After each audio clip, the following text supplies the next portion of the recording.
Hai,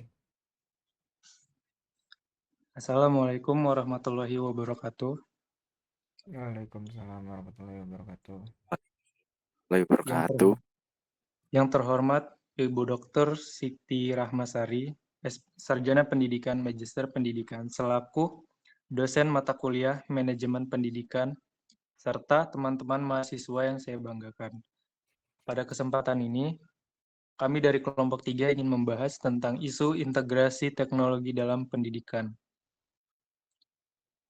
Adapun anggota kelompok, di antaranya saya sendiri Reza Dwi Irawan, selanjutnya ada Wanda Hakiki, dan yang terakhir Farezi Putra Kori. Adapun tujuan yang akan kami bahas di sini yaitu pertama, memahami pentingnya integrasi teknologi dalam pendidikan untuk mendukung metode belajar yang lebih interaktif dan modern. Yang kedua yaitu mengidentifikasi tantangan utama dalam penerapan teknologi dalam proses pembelajaran di Indonesia. Yang ketiga, mengevaluasi dampak positif dan negatif dari penggunaan teknologi di kelas, baik bagi siswa maupun guru. Yang terakhir, yaitu merumuskan rekomendasi untuk mengatasi kesenjangan digital dan meningkatkan kesiapan tenaga pengajar dalam menggunakan teknologi. Adapun yang melatar belakangi isu ini, seiring dengan perkembangan pesat teknologi informasi dan komunikasi, dunia pendidikan menghadapi tantangan dan peluang baru. Penggunaan teknologi dalam pendidikan bukanlah hal yang baru, namun di era digital ini, integrasi teknologi menjadi semakin penting. Pendidikan tradisional yang mengandalkan metode pengajaran konvensional mulai bertransmisi menjadi model pembelajaran yang lebih inovatif dan interaktif. Melihat kondisi ini, penting bagi pendidik dan institusi pendidikan untuk memahami dan mengimplementasikan teknologi secara efektif dalam proses pembelajaran. Dengan integrasi teknologi yang tepat, pendidikan dapat menjadi lebih inklusif, menarik, dan sesuai dengan kebutuhan siswa di abad ke-21. Integrasi teknologi dalam pendidikan merujuk pada penggunaan perangkat dan aplikasi teknologi untuk mendukung dan meningkatkan proses belajar mengajar. Teknologi seperti komputer, internet, perangkat lunak, dan media digital dapat digunakan untuk memperluas akses pembelajaran, memfasilitasi komunikasi antara pendidik dan siswa, serta memberikan metode pengajaran yang lebih interaktif dan dinamis.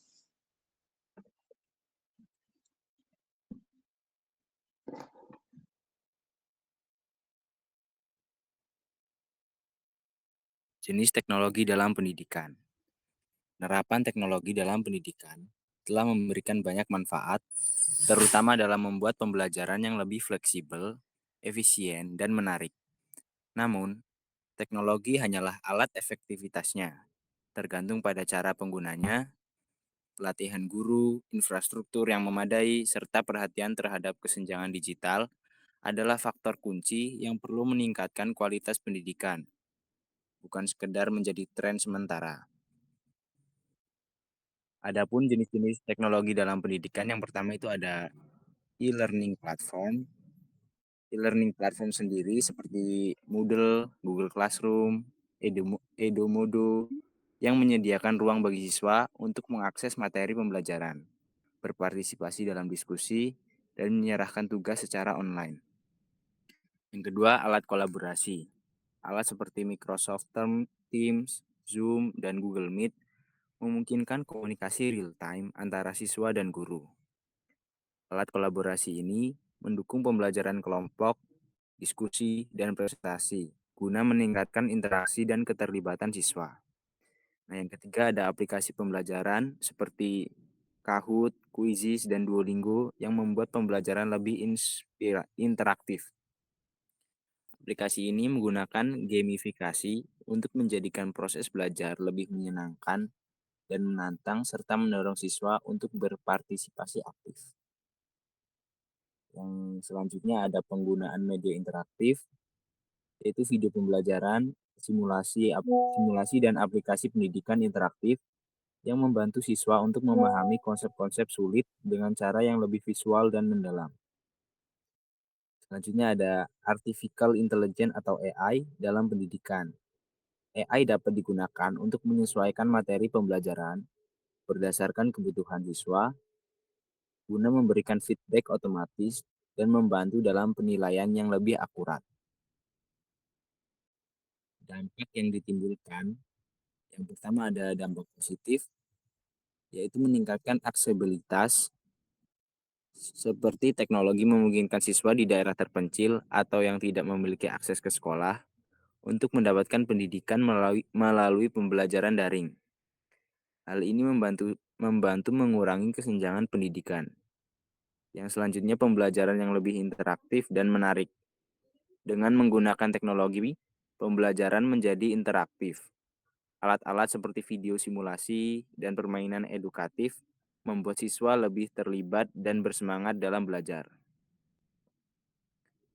Yang selanjutnya dampak yang ditimbulkan, yaitu dampak positifnya meningkatkan keterampilan digital seperti integrasi teknologi dalam pendidikan yang membantu siswa mengembangkan keterampilan digital yang penting untuk keberhasilan di dunia kerja.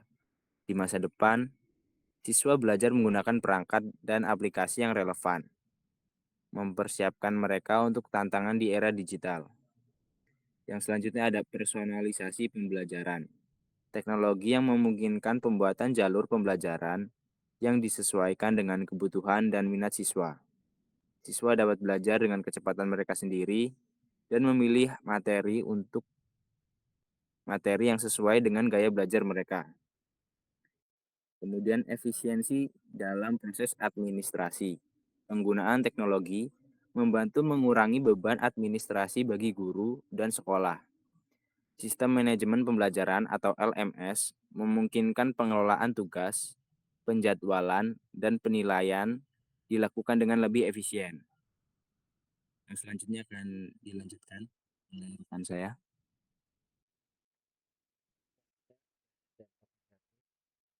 Itu ada kesenjangan digital. Nah, tidak semua siswa itu memiliki akses yang sama terhadap teknologi yang menciptakan kesenjangan digital.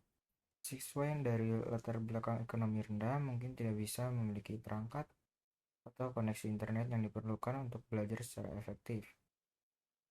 Yang kedua, ada ketergantungan pada teknologi. Ketergantungan yang berlebihan pada teknologi dapat mengurangi kemampuan siswa untuk belajar secara mandiri dan berinteraksi secara langsung. Siswa mungkin lebih memilih berkomunikasi melalui perangkat daripada secara tatap muka. Yang ketiga, ada masalah keamanan dan privasi. Penggunaan teknologi dalam pendidikan meningkatkan risiko pelanggaran keamanan dan privasi. Data pribadi siswa dapat terekspos jika tidak ada langkah-langkah keamanan yang memadai. Selanjutnya ada gangguan perhatian. Siswa juga mungkin tergoda untuk menggunakan perangkat mereka untuk tujuan lain selama pembelajaran, seperti bermain game atau mengakses media sosial yang dapat mengganggu konsentrasi dan fokus mereka. Yang kelima, ada tantangan dalam pengajaran. Guru mungkin menghadapi kesulitan dalam mengintegrasikan teknologi secara efektif ke dalam kurikulum. Tanpa pelatihan memadai, mereka mungkin merasa tidak nyaman atau tidak percaya diri dalam menggunakan teknologi.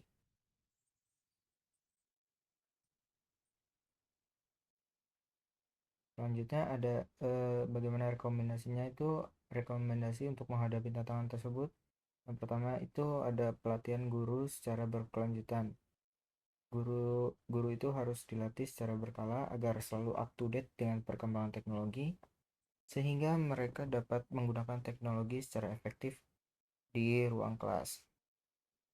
Selanjutnya ada peningkatan infrastruktur teknologi. Pemerintah dan institusi pendidikan perlu berinvestasi lebih banyak dalam infrastruktur digital, seperti menyediakan akses internet yang merata dan perangkat teknologi bagi siswa yang membutuhkan. Yang ketiga, yaitu pengelolaan data yang lebih aman. Kebijakan dan sistem keamanan data harus diperkuat untuk melindungi privasi siswa dan mencegah penyalahgunaan informasi pribadi.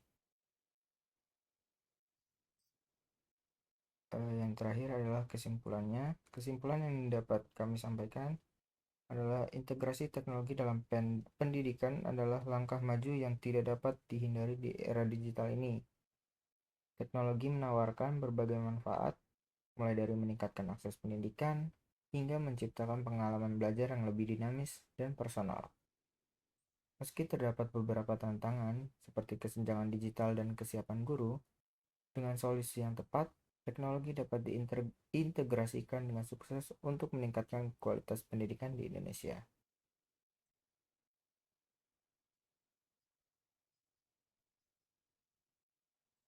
Baik, sekian dari pembahasan isu integrasi dalam pendidikan dari kelompok 3. Apabila terdapatnya kekurangan dalam penyampaian, kami mohon maaf. Juga moderator menyampaikan terima kasih banyak kepada Ibu Dr. Siti Rahmasari, SPD MPD, telah menemani selama berjalannya mata perkuliahan ini. Saya akhiri, wabillahi taufiq wal hidayah. Assalamualaikum warahmatullahi wabarakatuh. Waalaikumsalam warahmatullahi wabarakatuh.